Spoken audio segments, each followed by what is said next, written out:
All right.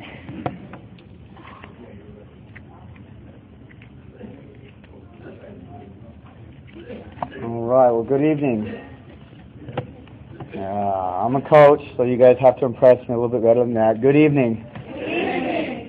All right, so I was asked to give a 10 to 15-minute devotional. I have a confession to make right off the bat. I probably should have told Sandy when she asked me. Brevity is not my forte, as I've come to realize in speaking engagements and such.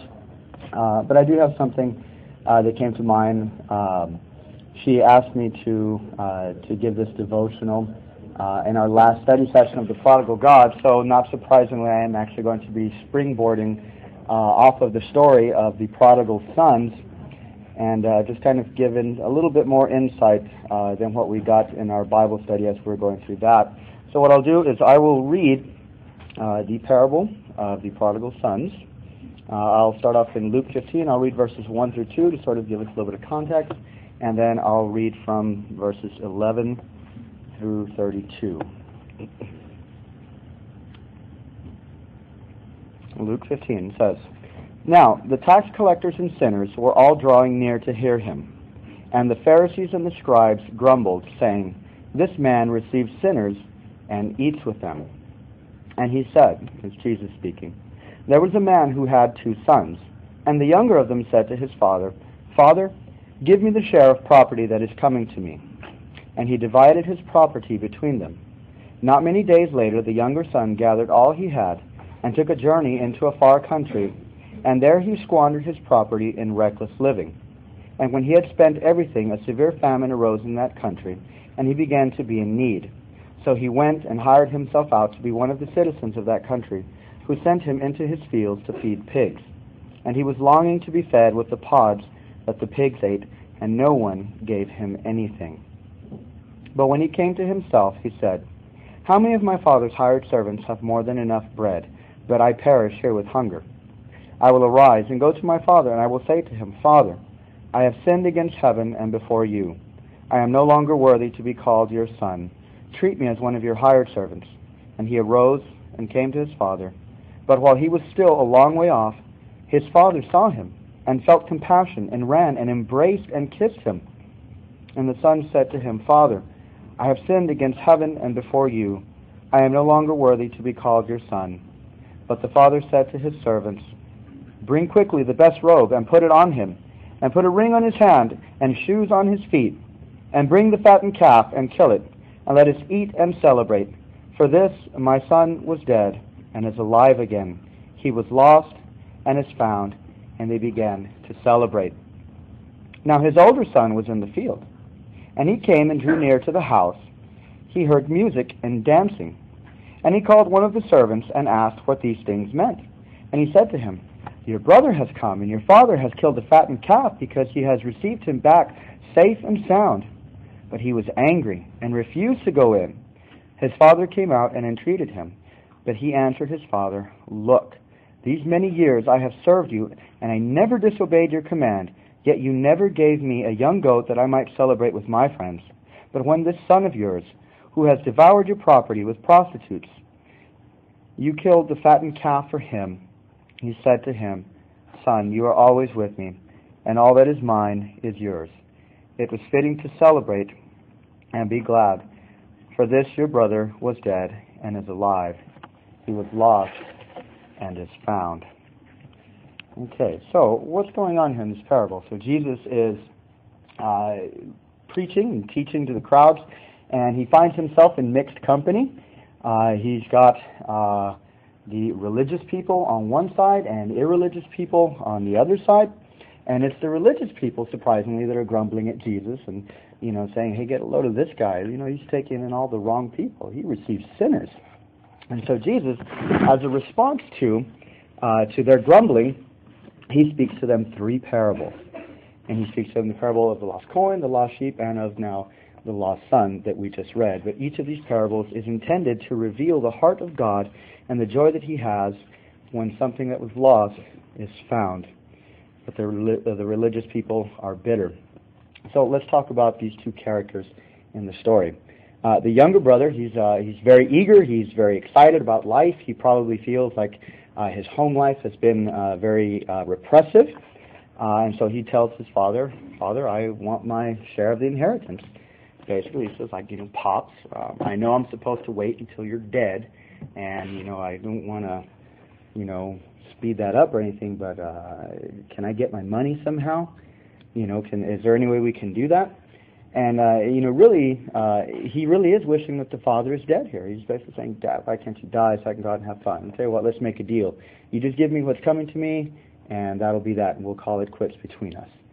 And so the father, surprisingly, says, "Okay," he gives him his share of the property. The son takes it, and he goes out and he does his own thing. He's very open in rebellion, a very rank sinner, I guess you would call him, and that pretty much describes what sin is. It's to be like God, but not to love God.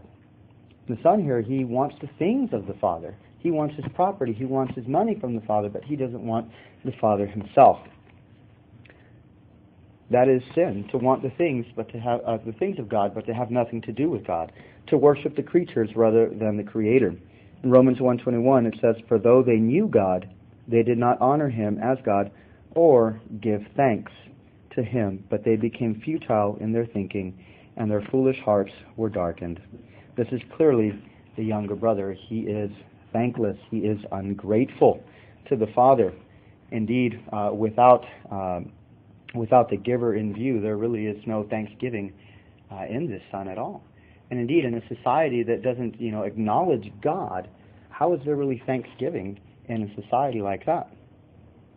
We're surrounded by so many gifts, but with no giver to make a reference to, it's kind of empty. What do we thank? Who do we thank? Do we just thank chance? Do we thank ourselves? Do we just have feelings of thankfulness and just kind of pent them up inside? That kind of thing only leads to emptiness, to futility. A holiday like Thanksgiving is really something that's truly and distinctively Christian. All life is empty apart from this. All life is empty from not being home as this younger brother finds himself. There is no life apart from relationship with God the Father. Instead, the only way that people will try to fill voids of emptiness and thanklessness is to engage in futile fulfillments.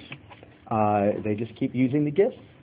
Let's just keep using the gifts and let's see what comes. And so we move from pleasure to pleasure. We move from sin to sin, from idol to idol, from lust to lust, never resting and only becoming more and more darkened in our hearts. They might start off with a thought, but then the thoughts become, well, that's not enough for me, I need something more. So then we'll take one of those thoughts and that thought turns into a fantasy. And then that fantasy, well, the fantasy's not enough anymore, I want it for reals, and the fantasy turns into reality. And that's the futility that happens in this kind of lifestyle. For the younger brother, this is his dream come true. He's now engaging in prodigal living. He's out, he's drinking, he's carousing, he's clubbing, he's with prostitutes, and he's finally come to his end, and he has learned the meaning of futility. He's so futile that he's even jealous of the food that pigs are eating. And I think it's neat in the text. It says nobody would help him. There is no help outside there in that far country. There is no place to find that. But I think when he comes to his wit's end here, he has a realization, I think. And the text doesn't say it, but I think it strongly implies it, that he remembers his father. And he remembers what he's like. And all of a sudden, I think he's thankful, suddenly, for his father. And he misses him. So he says, well, I'm going to go home. And I'm going to plan. I've got to find a way. Maybe I can repay my father. I can work for him. So he takes off. He's anxious, no doubt, all the way home, knowing that the father owes him nothing that was already not given to him. What will my father say? Oh, man, he's been so good. I've been so evil. I miss him. How could I, all these years, how could I have just missed him completely? I was so focused on his things and not on him. It's as if his eyes are now finally on the right thing, and he appreciates the character and the person of the Father. But knowing that he deserves shame and to remain an outcast, he finds instead an embrace and full acceptance back into the family. And that is indeed a beautiful picture of the gospel of Jesus Christ. So do you think now he's thankful? You guys can answer. Do you guys think he's thankful now? Do you think he's appreciating the right thing now? I think so. And this is what the gospel of Jesus Christ does. It makes us into thankful people. It causes us to see the enormity of our debt, the futility of our life away from home, and we see all that disappear at the free acceptance of God the Father because of what Jesus has done for us. And I would submit to you that the gospel of Jesus Christ is the only basis for real thankfulness and for real gratitude in life, as this younger brother finds out. And it's the only hope for everybody in the world engaged in that futile living, not honoring God nor giving Him thanks. But the story doesn't finish there. And I told you brevity was not my strong suit. There's the older brother. The older brother is still here, and we have to deal with him. This older brother, surprisingly, is equally thankless and equally separated from the father. He's placed in the story here to be the revelation of the heart of the Pharisees, to contrast the joyous heart of God the Father and the rejoicing that He has. The Pharisees, they were the religious types. They were very, very moral, at least on the outside. They followed their religion to the letter, and they could probably put many Christians to shame. Okay, if Christianity was simply just a moral checklist, which it is not, they would definitely put us all to shame. But this too is lostness. This too is to be thankless to God. Why? Why is this thanklessness to God? Well, let's look at the response of the older brother to his father. He says, look, these many years I have served you. Basically, what he's saying is here, how dare you, Father, freely give to this guy over here, and he won't even acknowledge that he's his brother. He's calling him this guy, okay, him, all right? How can you give him, so freely and so graciously, what I have been slaving for years? It's for me. It's mine. Me. He feels no gratitude toward his father. Rather, he too just wants the things of the Father, but not the Father. Only he was going about it in a different way. He was going about it by being good. He was using goodness as his tool of manipulation. And the younger brother was just outright and didn't even want to hide it. The inside maps the outside. Said, give it all. That's it. Religion is a dangerous thing sometimes. The default religion of sinful human beings is basically this. If I do blank, insert whatever deal we try to make with God, God will give me blank. But does one really cultivate thankfulness with that kind of scheme? With that kind of religion? Look at the prayer of the Pharisees. The prayer of the Pharisee versus the tax collector in Luke 18. The Pharisee prays and he says, God, I thank you that I am so not like them over there. I mean, who's he really being thankful to? To God or to himself, to his own abilities? That's not true thankfulness, to thank yourself for something that you give yourself, supposedly. He is thankless toward the Father because he's so wrapped up in his own performance and what he felt was all rightfully his because of his obedience. Religious people of every class can fall into this, be they Muslim, be they Buddhist, be they Hindu, be they Jew, be they Protestant, be they Catholic, evangelical, whatever brand of religion, this infects all those things. It's the natural default setting. We can just wrap it and hide it in something else.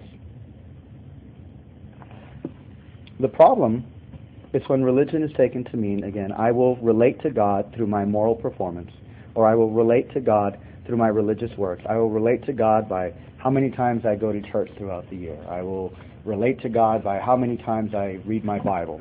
Insert whatever you want, by how many sacrifices I make for Him. Versus, I will relate to God on the basis of the free acceptance that He has provided for me through Jesus Christ. And so, when things are good in life, these kinds, the religious kind of people are thankful, in a sense, really and truly to themselves, because they think it's their works that's getting them their good things in life. However, when things don't go right in their life, all of a sudden we're too quick and we begin to ask, well, why?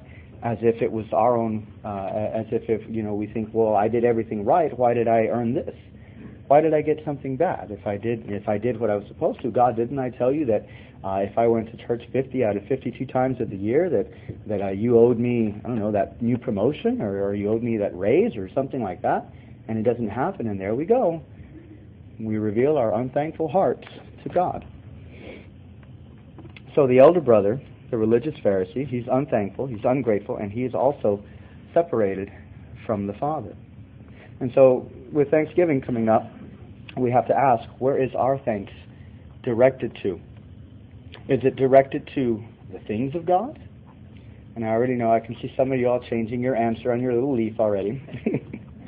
But, really, where are we really placing our thanks? Is it on the good things that He gives? A good family, a good marriage, children, a good church, a good job, health, wealth. What are we thankful to? What are we thankful for? Are we thankful for the things? Are we still missing the Father? All these things are good. They're from God, but they are not God. And that's what's important that we need to see. As we give thanks to God, let us give Him thanks for the only thing worthy of giving Him thanks for, and that is for Him, for who He is, for the kind of God He is. If He was not that kind of God, we wouldn't have any of those good things. We thank Him for the gift of Jesus, who left heaven itself to become a man, to live the life that we should have but could not, and died the death that we should have, making perfect and complete atonement for our sins. And the resurrection proves that He did, because death could not hold Him.